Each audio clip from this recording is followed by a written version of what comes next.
Vishnu Gururdevo Maheshwara Guru Sakshat Param Brahma Tasmai Shri Gurave Namaha Sadashiva Samarambham Shankaracharya Madhyamam Asmatacharya Paryandam Vande Guru Paramparam Stapakaya Dharmasya Sarvadharmaswarupine Avatara Varishtaya Ramakrishnaya Te Namaha Om Sahana Vavatu Sahanau Bhunaktu Sahaviryam Karavavahai Tejasvinavadhitamastu Ma Viddushavahai.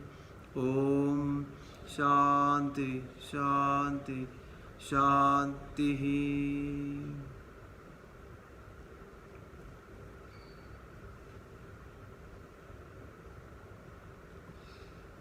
Hari Om to all of you. We are now going to start the introductory text, Atmabodha or Atmabodha, one of the profound compositions of Adi Shankara Bhagavad-Padar. Before we get into the text, let's set the context so that entry to the literature or the text will be easy for all of us. If you see the entire subject matter of Vedanta, Vedanta talks only one subject, and that subject is knowledge about yourself, the absolute truth. Now our problem is, when you say the knowledge about yourself, who truly are you? But now the problem for all of us is that you, the real I, now we have identified that I based on the body, based on the mind, based on the intellect, based on the senses, based on the roles of personality that we have in our daily life. For example, the different roles that we play in our daily lives as a professional or as a father or a mother, or the associations that we have with this society. And then again, your self-image, maybe the upbringing, the qualifications, the degrees, the intellectual capabilities, or even the personal history, the lineage that I carry. I come from so and so. So now our true I is superimposed with these things. Many. Just to name a few, I have used this. And again, if you see, from a body, mind, sense, intellect, or an ego point of view, one thing is common. There is a witness who is seeing this. For example, my body, the changes happening in this body, the changes that are undergoing in my mind, my mood, right? My capabilities, my skills, I am able to learn, I am able to tackle the problems. My senses, now I am able to listen, I am able to concentrate better compared to the last year. See, these all are, if you see all these body, mind, intellect, sense, ego, everything, one thing is common. These all are the objects of our perception. For example, my mind, no one says I mind or I body. It is my mind, it is my intellect, it is my capability, it is my idea, right? It is due to me it is happening. meaning there is something which is witnessing. But all these objects, if you see, there is a common attribute. What is that? These all are having, or these all are called as the objects, and these all are perceived. They all are available for objectification, right? We can see the changes happening in the body. My body is becoming weak, my body is becoming strong. So these all are available for the objectification. Even the mental capabilities. Last year I used to be very, short-tempered if someone tries to irritate me. Now I got the mental maturity. Who is witnessing the changes in the mind? Even the mind is also undergoing the objectification.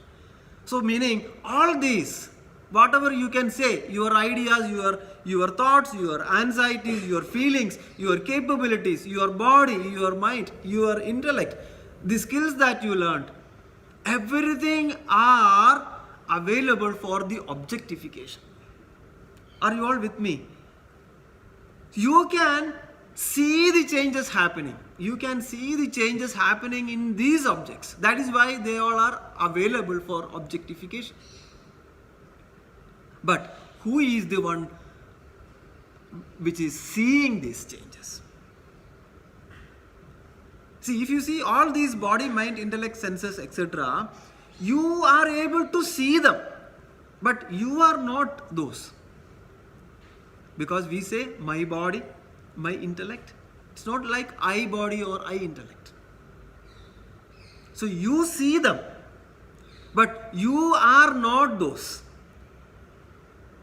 You see these things, but you are not these things. So the point is, the knower is always different from the known. The knower who is having these experiences are different from the known. The subject is different from the objects.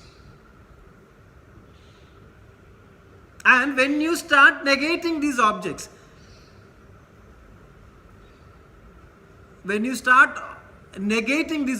am I this body?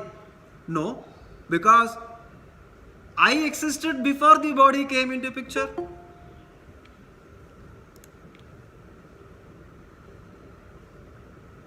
And am I the mind? In the deep sleep there is no mind. In the absence of mind I exist. And I do enjoy the full happiness in this deep sleep. So obviously I cannot be the body, I cannot be the mind, I cannot be the intellect, I cannot be the senses. So one by one, if you start negating, what is left after all these negations is that unchanging awareness only is left out. That is what is happening in the deep sleep. Right? You are existing, you are enjoying the full happiness, though there is ignorance prevailing, but in the absence of all these objects, because there is blankness, meaning there is no object to be experienced. You are with the subject. And this is the self-knowledge. Who am I? I am the subject. I am not the objects. I am the subject who is witnessing the objects, including my own body, my own mind, my own intellect, my own senses, my own capabilities, my own relationship that I have, my own possessions.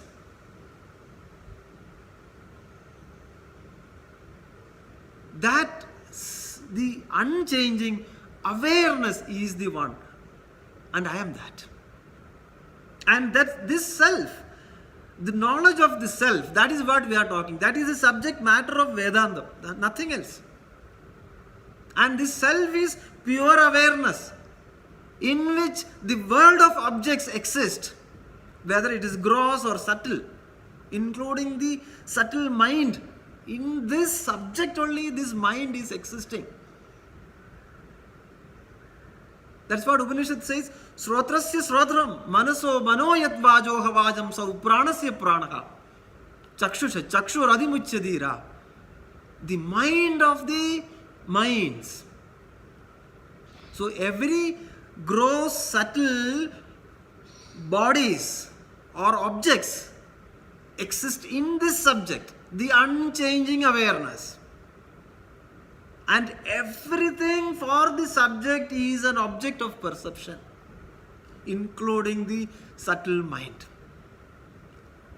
And again, if you see, we say, I am aware of this, I am aware of that, I am unaware of this. Right? I am unaware of that. I am aware of this. What is constant there? This awareness is the constant, right? I am aware of this. I am unaware of this. Meaning what? There is only one thing which is constant, and that is this awareness. And this awareness is independent of the objects. I am aware of this. I am aware of this food. I tasted this food. I have not tasted this food. I am aware of that principle. I am not aware of this principle. So the awareness is the only constant. And it is independent from the objects also. Because if you see object, even the senses are different. The way the eyes fetch the data versus the nose fetch the data, right? Those objects are different, but the awareness is same. And this awareness is not a product or a part or a produce of these objects, including the body, mind, intellect, senses. Because that is where this is a different principle. That is what Shruti says. The consciousness principle is different from the matter principle. The nature of that awareness is your pure self. Maybe we can use the analogy of the electricity. Now you can see a lot of lights and fans here running. Different types of luminaires. If you see, there is a panel light here. There are some different lights. Maybe the shape of the lights are different there. Meaning the names and forms of the lights are different. But what is needed for the lights to glow? What is needed for the lights to glow? There needs to be electricity. And are you able to see the electricity? You will appreciate only the forms, the names and forms. Yeah, this is a beautiful light. Yeah, I really liked it. The quality of light is good. Right? Probably the LEDs used are superior. Maybe the form factor of the luminaire or chandelier is really good. But what is really needed for these luminaires to have life? That is electricity. And can you conceptualize that electricity? You can conceptualize these different luminaires or different fans, etc. Yeah, this is a good fan. This is from this company. This light is good. I appreciate it. But can you conceptualize the electricity which is needed behind these appliances or devices? And what is really needed? Will these luminaires alone sufficient for you to get the light? So the electricity cannot be objectified, cannot be conceptualized. Similarly, the awareness, that principle which is constant in everything, cannot be objectified or conceptualized. And it is beyond the attributes, all the attributes that you can put. It is beyond the space-time causations. It is beyond the space-time objects. It is limitless. It is non-dual. It cannot be two principles. Correct? The same electricity is flowing through the luminaires. In the similar way, this awareness is same. It cannot be, dual. It cannot be dvaidam. And now you will appreciate the same electricity is flowing through these luminaires, And the look and feel of luminaires are different. The quality of light that luminaires give are also different. But the same electricity is flowing. What is different is the upadhi, the makes or the models, the forms and factors. They are different. But the underlying principle is same, that is electricity. Similarly, the awareness is the only one which is constant. And all others are objects coming up in this awareness.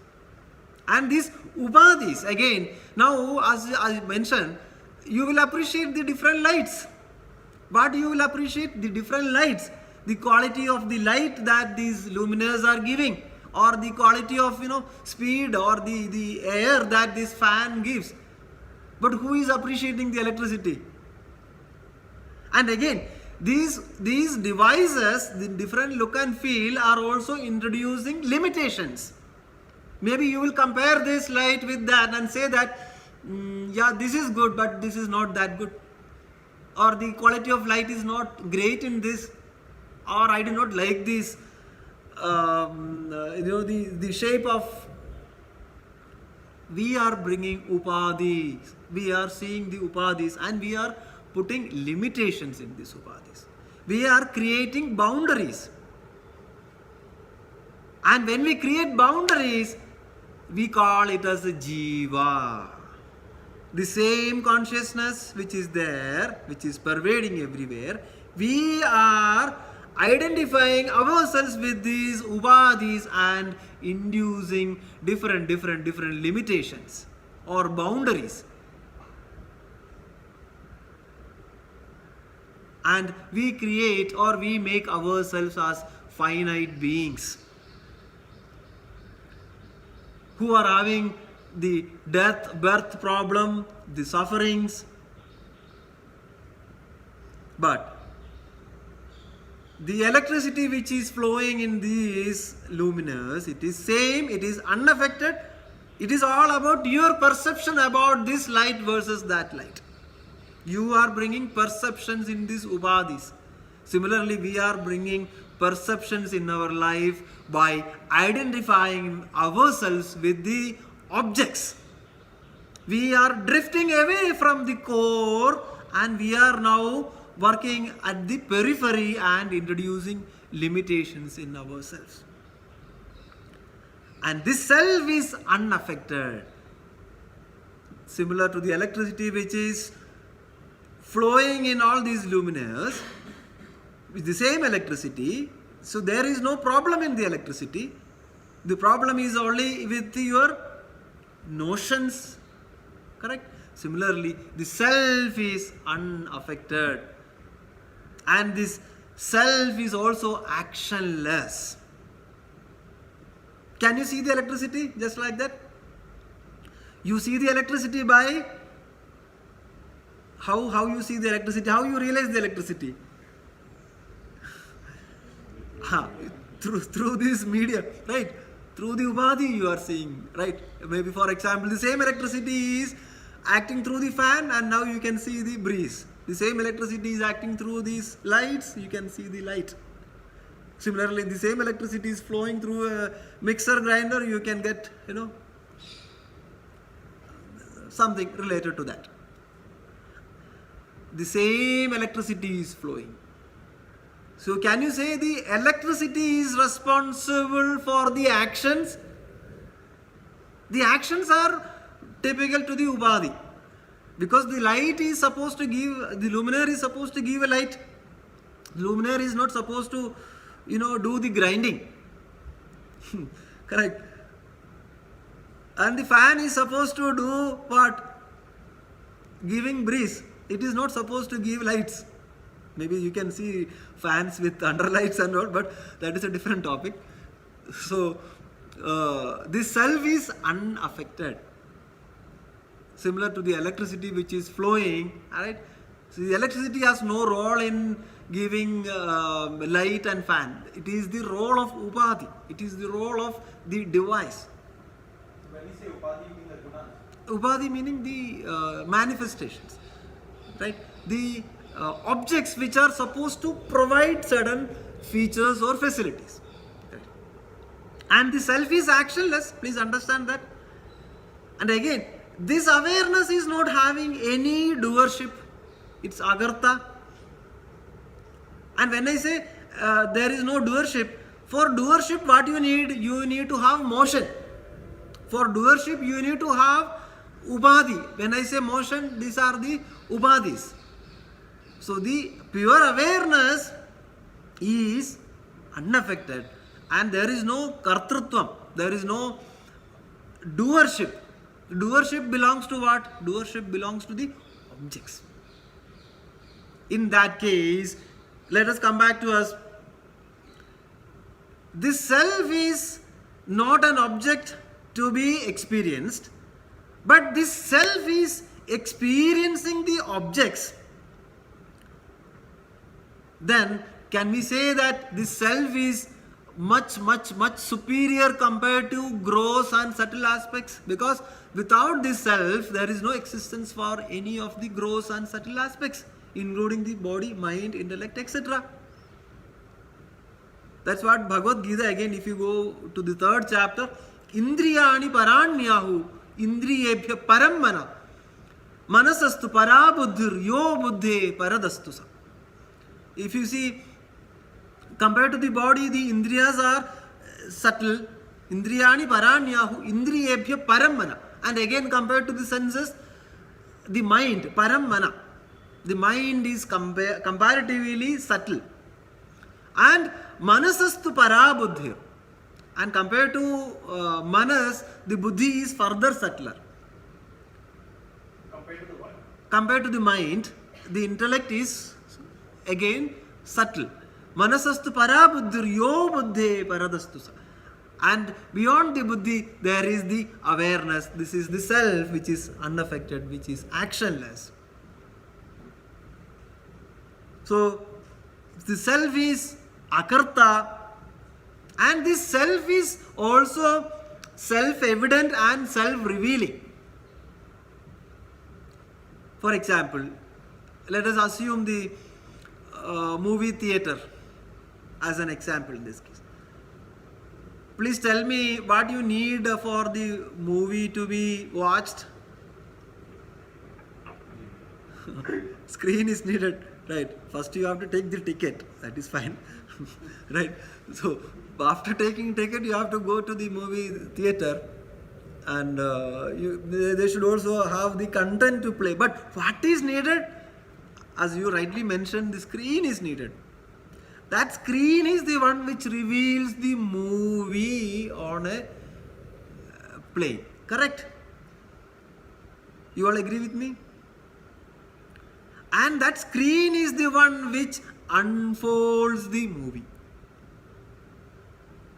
Am I right? And again, the movie will have a lot of scenes, maybe good scenes, bad scenes,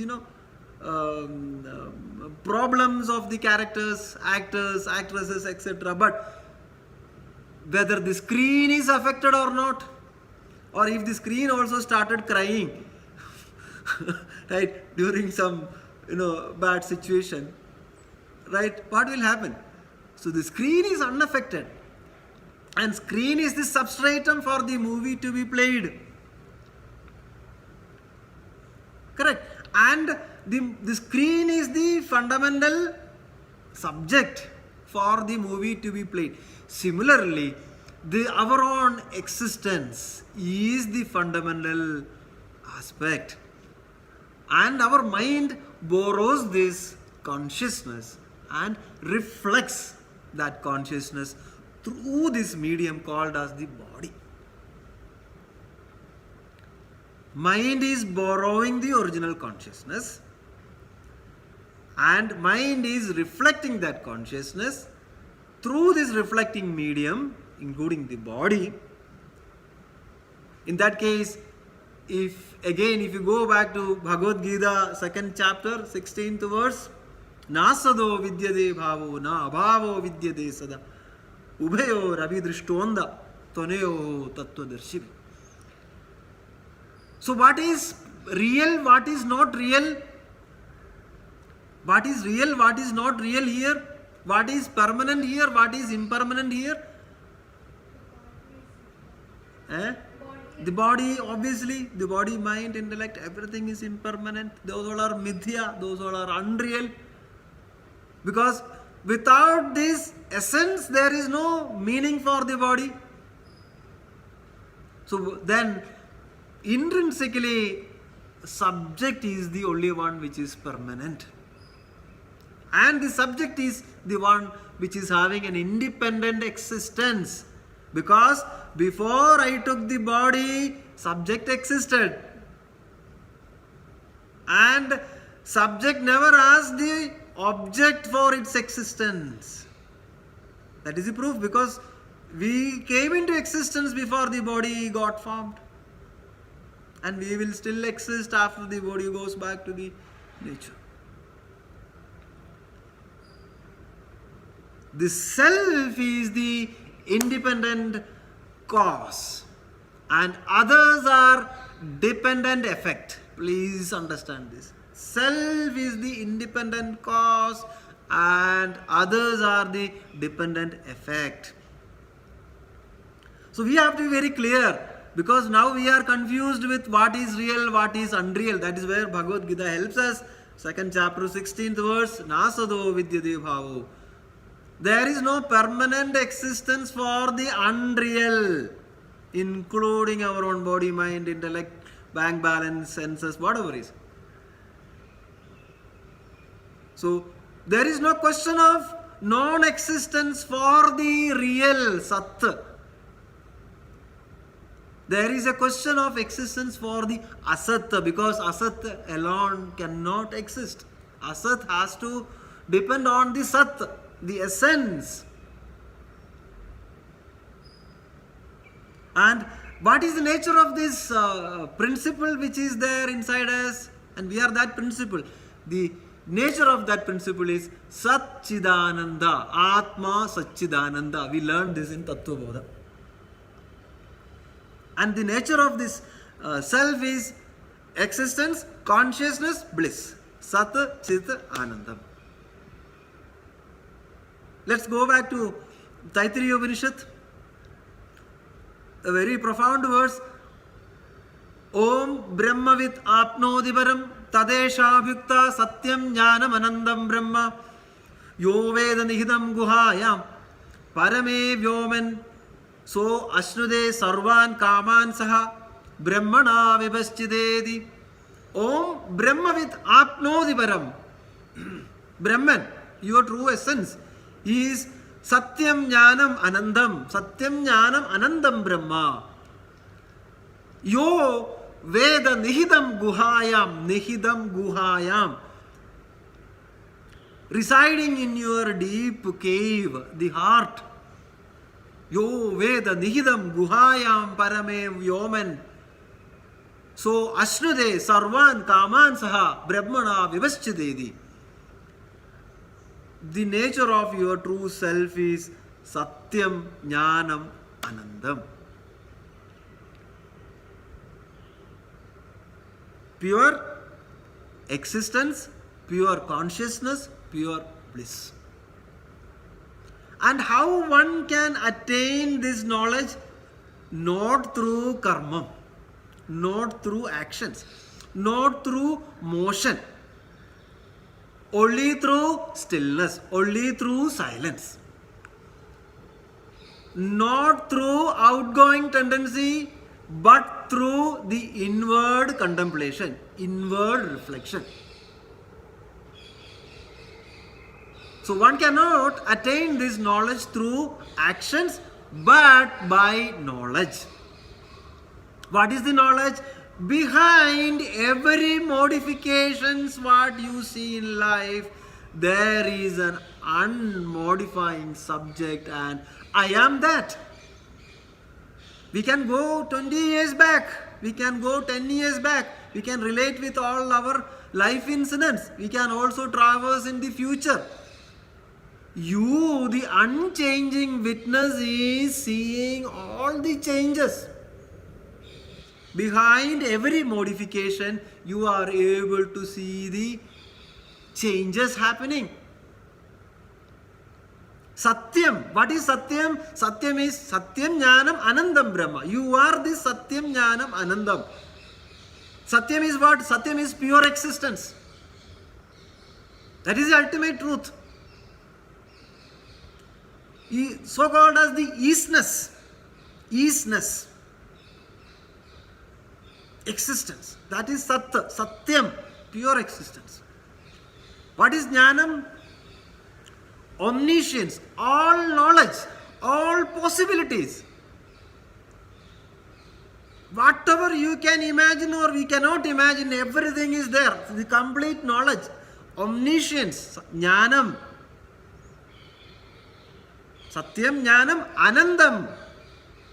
Everywhere. Infinite. And when you then you may ask, if it is infinite, if it is pervading everywhere, can I also see that? Yeah, you can see, because it is residing in your deepest cave, the hidden deeply in the cave of our heart. Yo Veda Nihidam Guhayam Parame Vyoman. In that case, what is the problem? The layers around this conscious principle is clouding. It is creating different layers because all are modifiable objects. So the pure self, you are drifting away from that principle and you are now associating with the objects which are always getting modified. So the objects are clouding your pure self. So what one should do, again going back to Bhagavad Gita, 4th chapter, Jnana Karma Sannyasa Yogam. What is needed? I said karmam cannot find out a way, only jnanam. That is where Gita says, Nahi jnanena sadrisham pavitramiha vidyade. Tatsvayam yoga samsiddha kale natmani vindadi. Nahi jnanena sadrisham. There is nothing equivalent to the knowledge. What is that knowledge? The self-knowledge.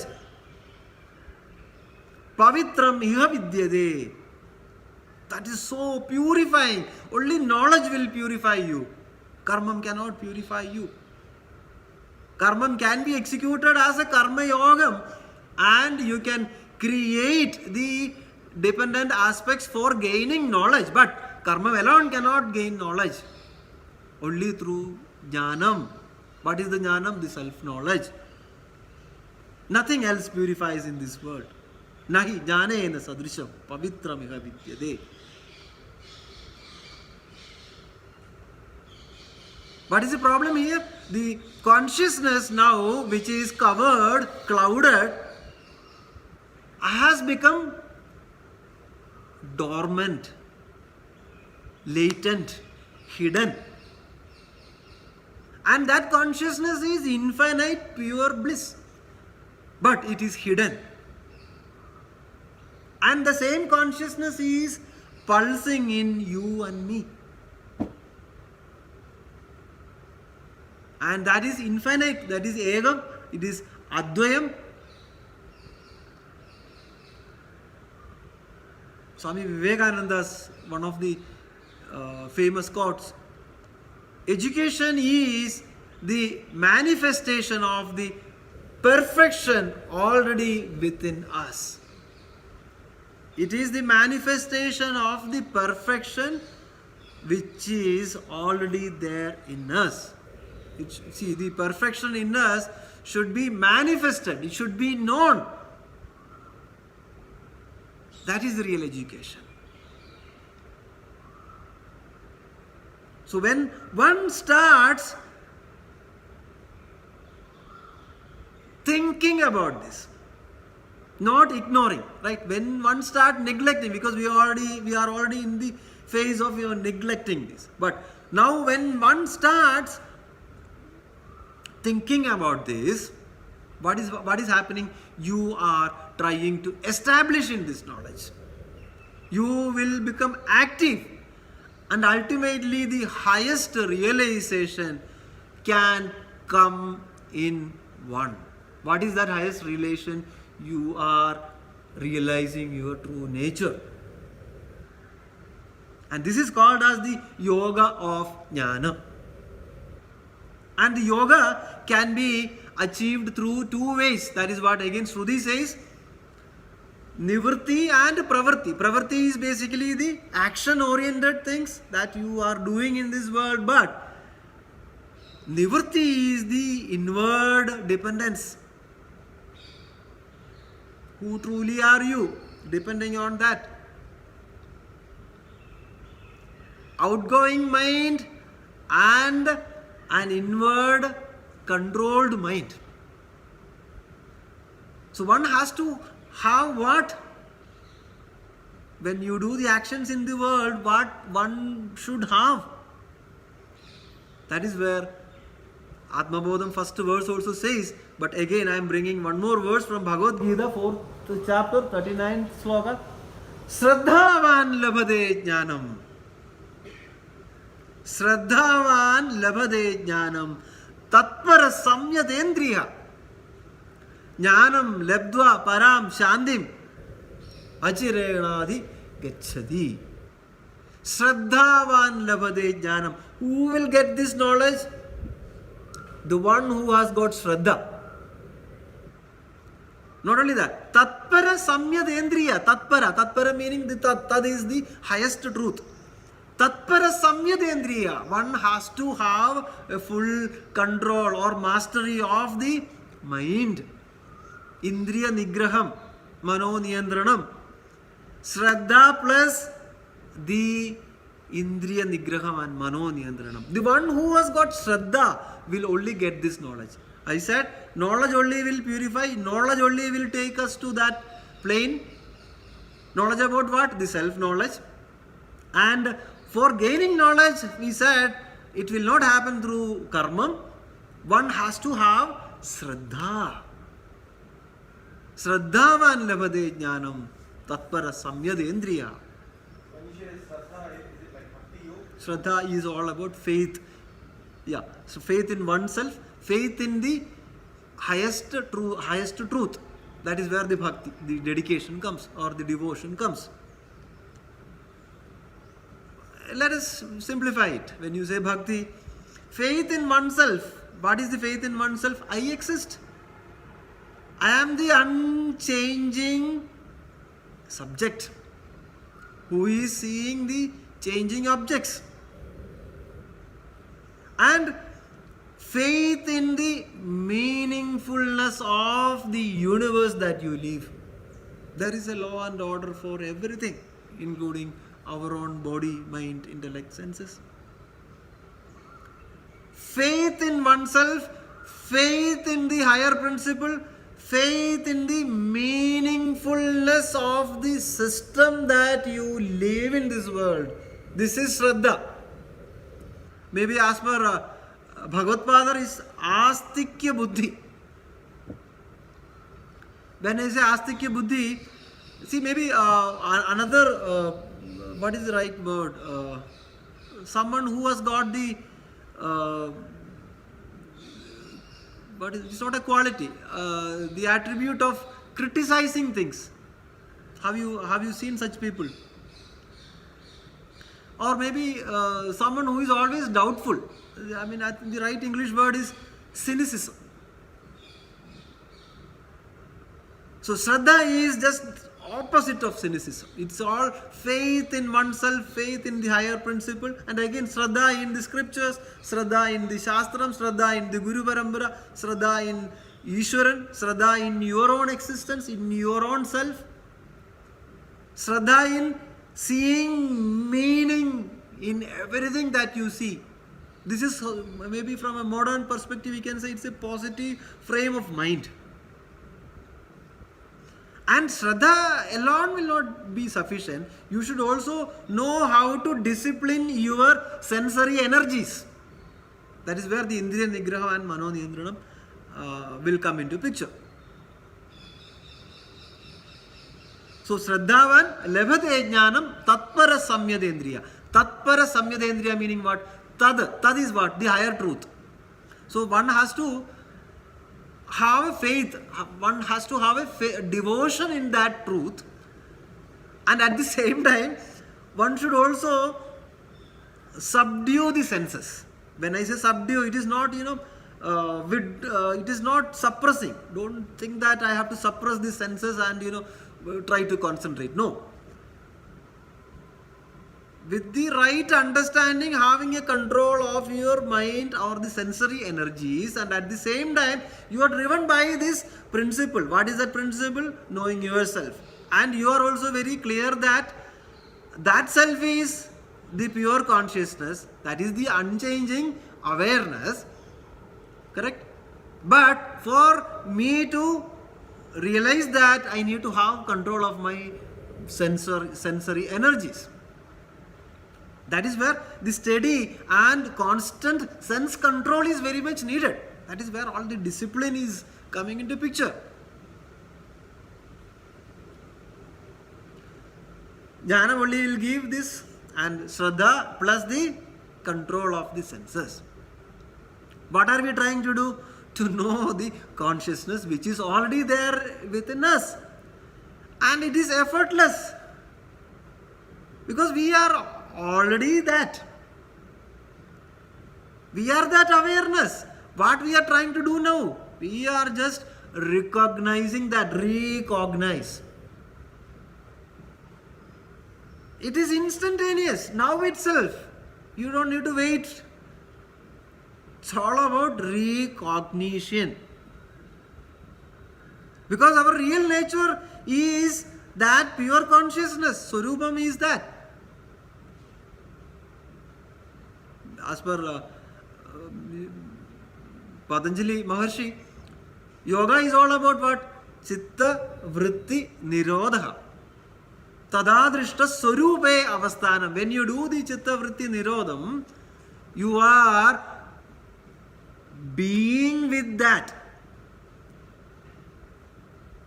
Tadadrishta swarupe avasthanam. So at that point of time, you are with the swarupam. You are on true nature. You are on real nature. Let me go back to the first statement I made today. The subject matter of Vedanta is what? Subject matter of Vedanta is what? Know yourself. Atmajnanam.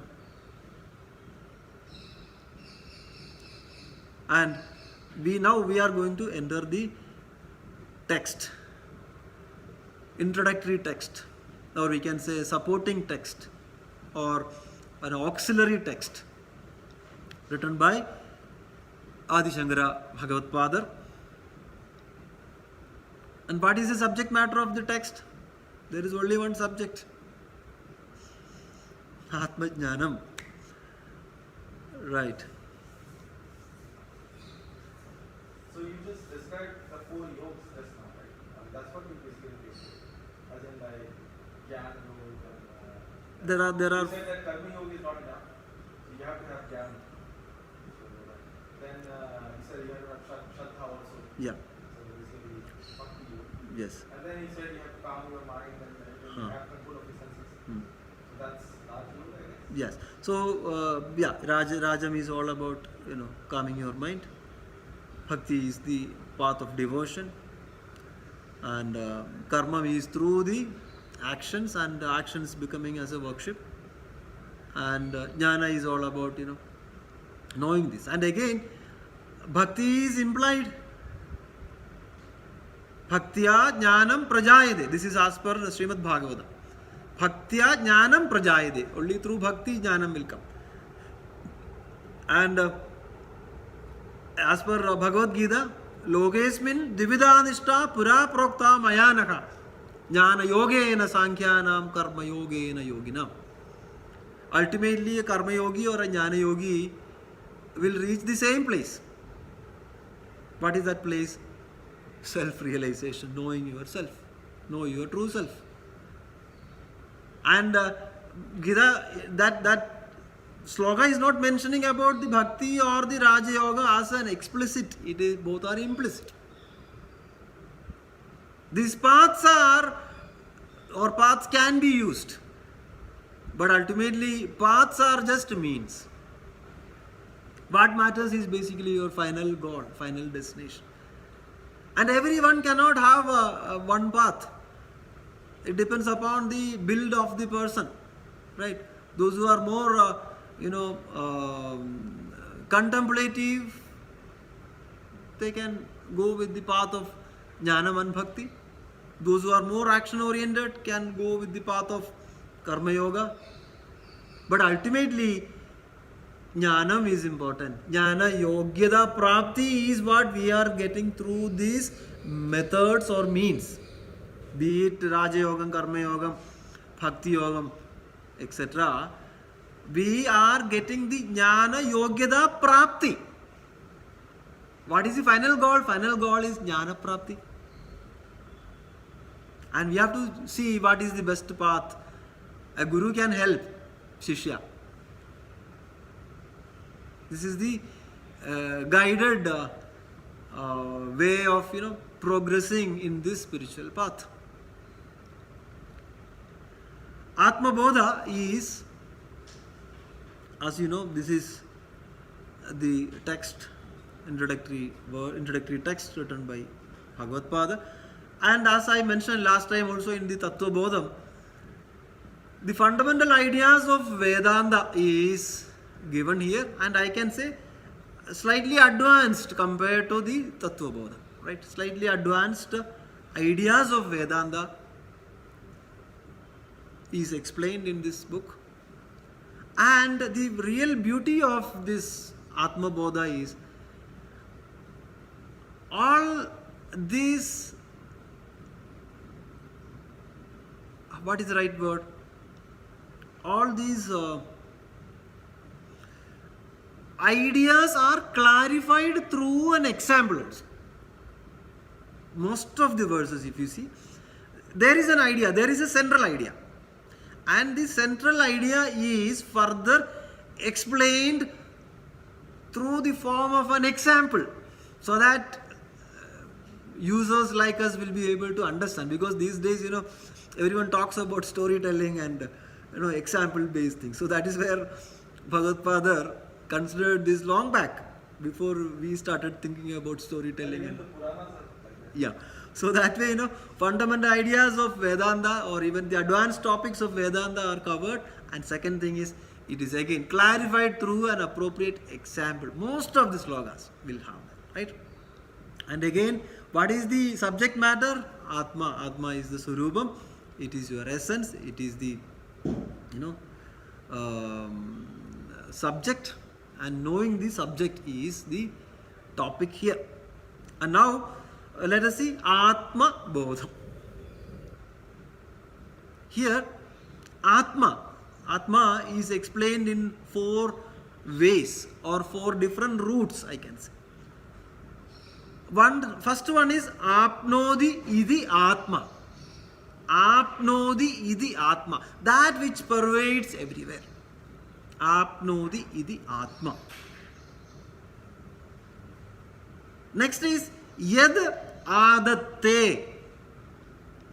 That which resolves or that which absorbs everything into itself.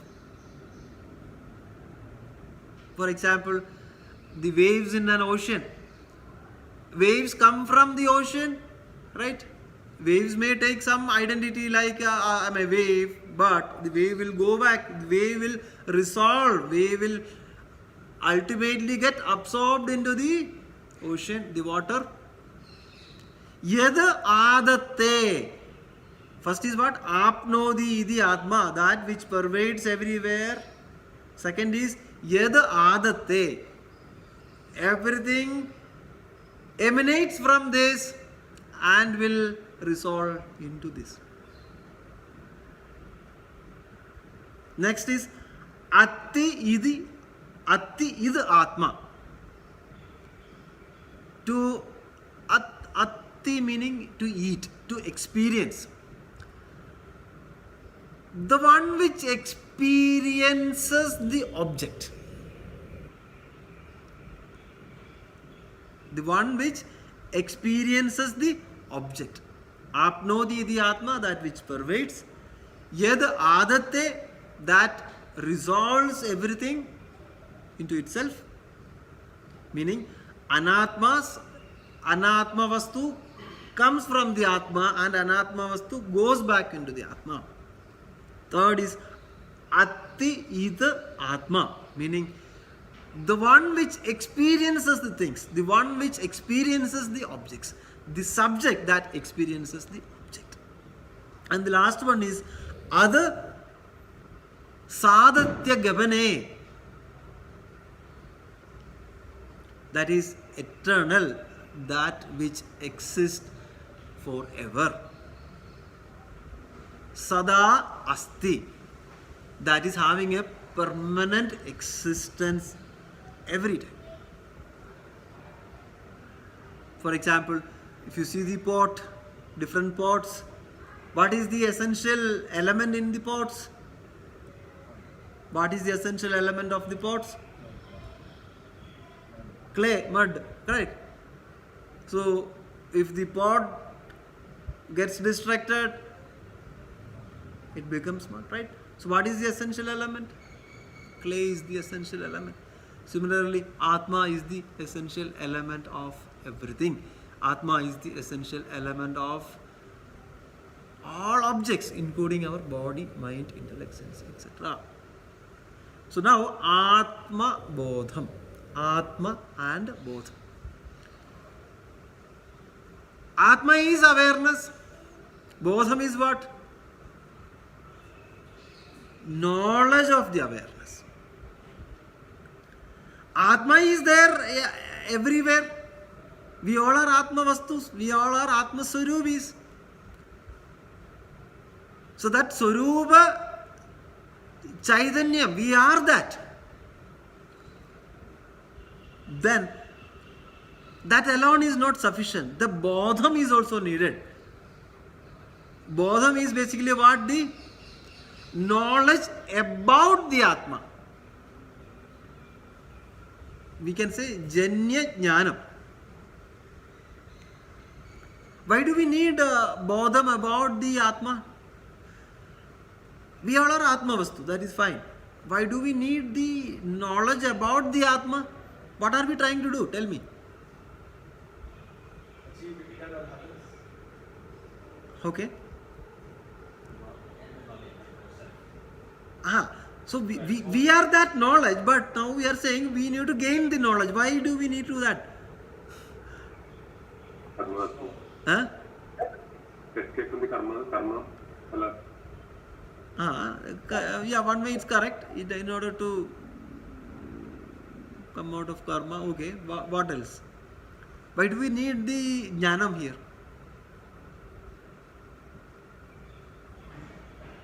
Finally, knowledge of the self is about, like in Atmabodha it says, right? So, happiness is fleeting. So, to gain eternal happiness, you have to look inward. No, So, what is the object of the knowledge here? No. Let us take object and subject here. Object of the knowledge is what here? What is the object of the knowledge? Subject. Atma. We are Atma Vastus. But what are we trying to solve here? Our mind, because mind is the subtlest thing, right? And mind and associated things, so ultimately created a notional impression that I am not the Atma, right? A notional distance is already created. Notional distance is created by what? When you say notional distance, this is called as Ajnanam. This is called as ignorance. There is an ignorance. There is an element of ignorance. Where this ignorance has been? Ignorance is in the mind. When you say mind, you can say that consciousness plus the mind plus the body plus the associated things, we call it as a jiva. Right? So the jnanam is there in the mind. So jnanam should come in the mind. And jnanam should be about what? Jnanam should be about the subject. What is the subject? You, the Atma. So who needs the knowledge here? The mind needs knowledge. What happens if the mind gets knowledge? Mind will come out of the ignorance, and ultimately mind will be with that subject. Ultimately there is no mind. When you say no mind, the kalankas, the stains of the mind will go down and down and down, and mind will be pure. It is just like a pure reflection of the sun without having any impurities. So the knowledge has to be there in the mind. The knowledge about or the ignorance of myself is created in the mind. So who needs the training now? The mind needs the training. Atma doesn't need. You all are Atma. So that is where the Bodham. Bodham is all about what? The object of knowledge you have to get in your mind. What is the object of knowledge? Object of knowledge is subject, that is Atma. So what will happen? You will be able to move away from Apurnatvam to Purnatvam. You will be able to move away from incompleteness to completeness. You will be able to move away from the limitations to wholesomeness. And what is the treatment we are going to have? We are going to start the treatment today. What is the medicine? Atma Jnanam is the treatment. Atma Jnanam has to happen where? In the mind. So what is the preparation? I mentioned this. Sradhavan labhade jnanam tatpara samyadendriha. Right? The Indriya Samyamanam and the Shraddha. Shraddha plus Indriya Samyamanam. Right? So one has to have the preparation. What is the preparation? Preparation should happen where? Mind. Because the mind has to be made conducive to receive this knowledge. And again, please understand that this is not a one-day training for the mind. Right? If you have seen some videos for weight loss or tummy reduction, will that happen in 1 hour of exercise? Tell me, please. You have to do it for a period of time. At least the sadhanas should continue for some time, right? Otherwise this will not happen. So the mind has to be made fit, because the problem is in the mind. Atma has no problem. Let us start the Atmabodha with all the blessings of our Guru Paramparas, Bhagavan, Krishna, Ganesha. We will start the first verse. What we are following is this book by Swami Chinmayanandaji, Atmabodha. This is a Chinmaya publication. And it is also available in Malayalam and Hindi. Malayalam, this is the original, this is the translation. Though Chinmayanandaji is from Kerala, but I think this book is a translation. So you can either buy the English book, and whoever follows Malayalam can buy this book. The first verse. Om Gurubhyo Namah. Tabobhi Shina Papanam Shantanam Vitaraginam Mumukshunam Apekshoyam Atmabodho Vidhiyate. Tapobhi, through the tapas. Kshina papanam meaning the one who has deteriorated the sins, the papa. Shantanam vitaragina, the one who are having the absence of attachment, aversion, enjoyership, doership. Shantanam. Shantana meaning one who is cool or composed. Mumukshunam abhekshya. And those who are mumukshus, those who are having the intense desire to know the true self, mumukshunam abhekshya, meaning the one who are having this intense desire to know the true self. I am Atmabodha. I gave or I submit this text called as Atmabodha. Vidhiyade, or composing this. This is basically Bhagavad Pada's announcement to us. This book is for whom? This book is for what, first of all? This book is for what? This book is for knowing your true self.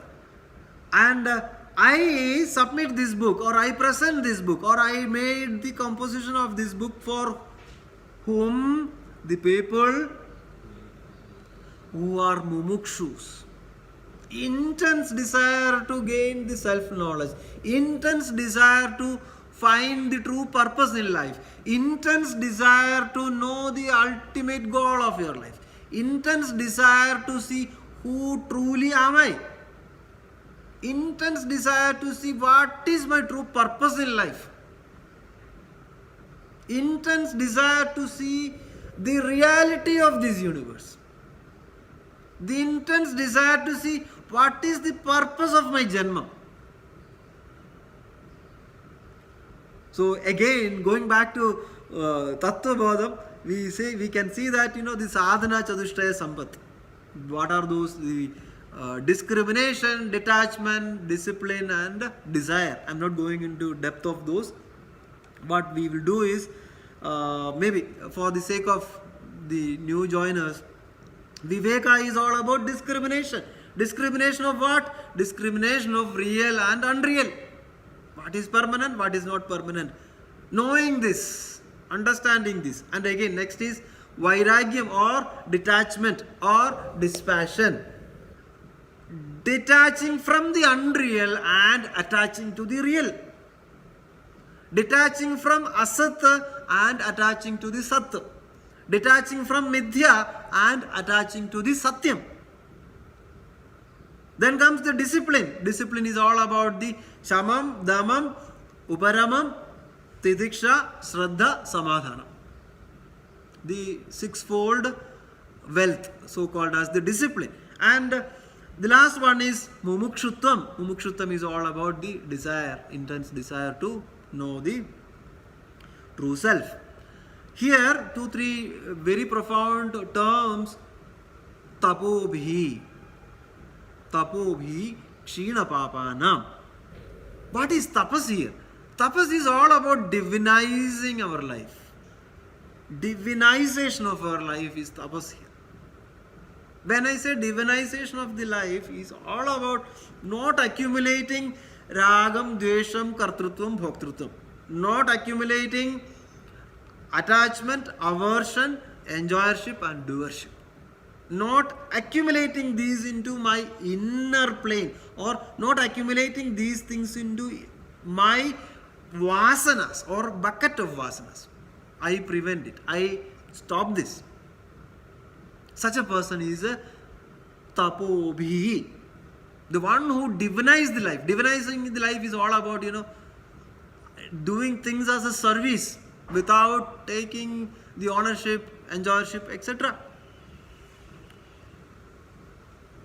Non-accumulation of the stains, or we can say, I am in the process of weakening the negative tendencies which are coming from the transactions. Weaken the negative tendencies coming from the transactions. How that will happen? Only through divinization of your life, through tapas. Tapobhi kshina papanam. Why you do tapas? It is to do the kshina papanam, in order to weaken the negative tendencies, so called as the accumulation of these karma vasanas don't accumulate. For that reason I do or I execute the things in life as a tapas. Shantanam Vitaragina. Shantam is all about Samadhi, Shatka Sambhati. What are those? Shamam, Dama, Uparamam, Shraddha, Tidiksha, Samadhanam, etc. Correct? Vitaraginam. Vitaraginam is again the dispassion. Dispassion is basically what? Detaching from the unreal and attaching to the real. Mumukshutvam, again desire for the knowledge and liberation. Please understand that there are two factors here as per the text. We can say that 4 elements. The 4 elements are Vishayam, Prayojanam, Sambandham and Adhikari. 4 things. Vishayam. What is the subject matter here? What is the subject here? Vishayam is all what? What is the Vishayam here? What is that we are talking here? Atma, not Atmabodha. Atma. We are talking about that Atma. Why we need to know the Atma? Because through the Atmabodham only one will gain the moksha, the freedom. So our topic is Atma, Vishayam. Next is Prayojanam. Prayojanam. What is Prayojana? What is that Prayojanam here? Yeah, Prayojanam is basically what? Atmabodham. Atmabodham leads to moksha. So the cause of liberation is what? Atmabodham. And what is really needed? Jnanam is needed. So Prayojanam is what? Atmabodham tadwara jnanam, meaning the knowledge. Then this Sambandham. Sambandham is all about relationship. What is the relationship? Relationship is what? Relationship is all about the text and the subject. Text and subject. This text is there, right? Text and subject. What this text is enabling us? Tell me.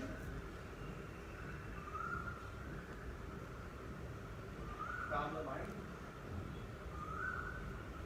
Text is giving knowledge. We can say the connection between text and the Vishayam. Pradivadya, Pradipadaga, Sambandham. So ultimately, what are we trying to get out of this? What is the outcome? Tell me. That moksha through jnana. Correct. So the relationship of this text is basically what? Relationship is a sambandham. What is that? Relationship is basically, it provides the outcome. Right. What is the outcome? Knowledge. This is the relationship between the text and the Vishayam. Last. Adhikari. Who is the Adhikari? Who is the, what is the right word? Who is the qualified or eligible person? Who is the qualified person here? Who? No, qualified. Who? What is the qualification we need? Sadhana Chadushtaya Sampat. The one who has got this Sadhana Chadushtaya Sampat will only be the Adhikari. What is Adhikari? Adhikari meaning what? The one who is eligible to get.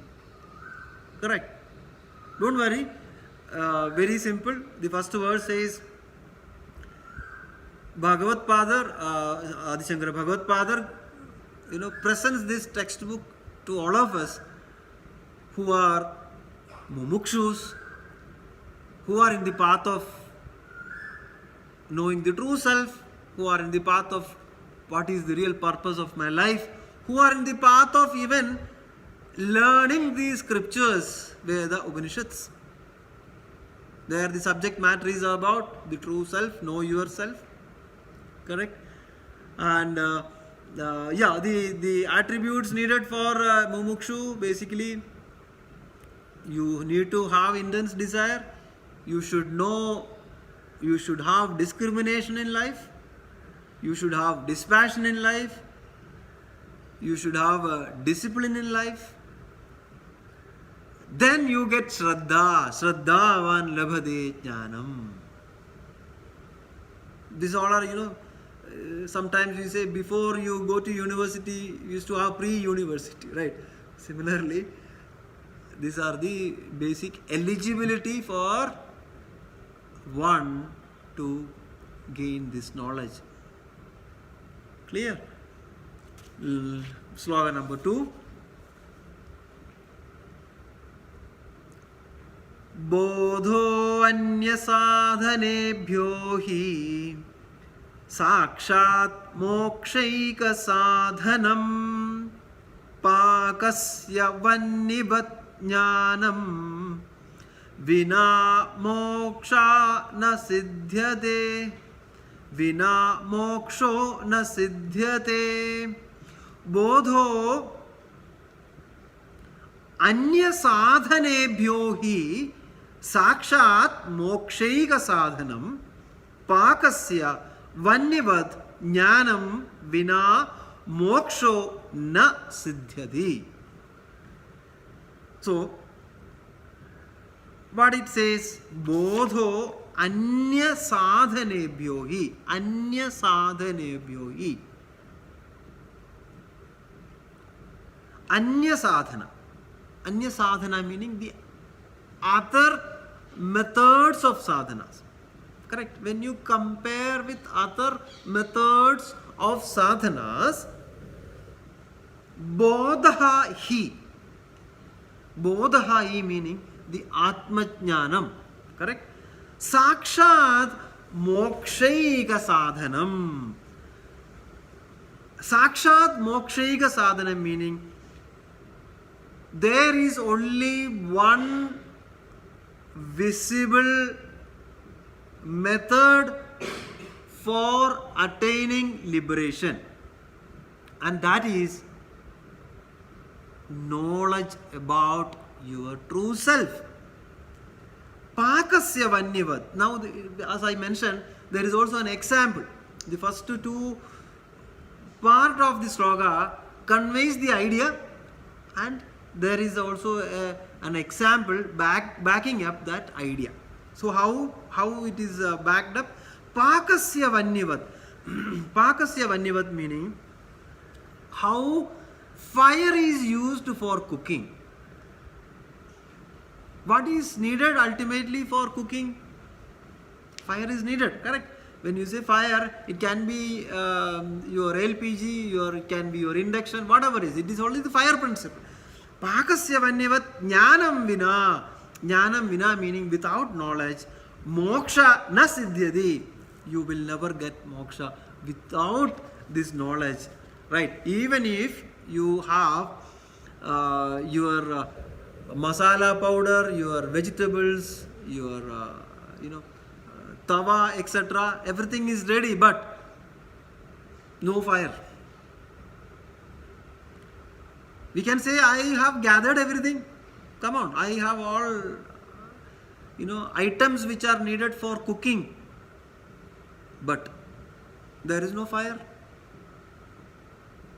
You are supposed to cook paneer butter masala. Right? I have got paneer. I have got all the ingredients. Can you make a paneer butter masala?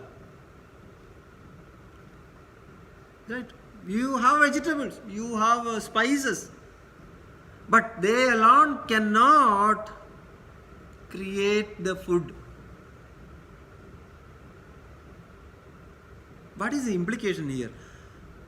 Anya sadhanebhyo hi bodha hi. Compared to all other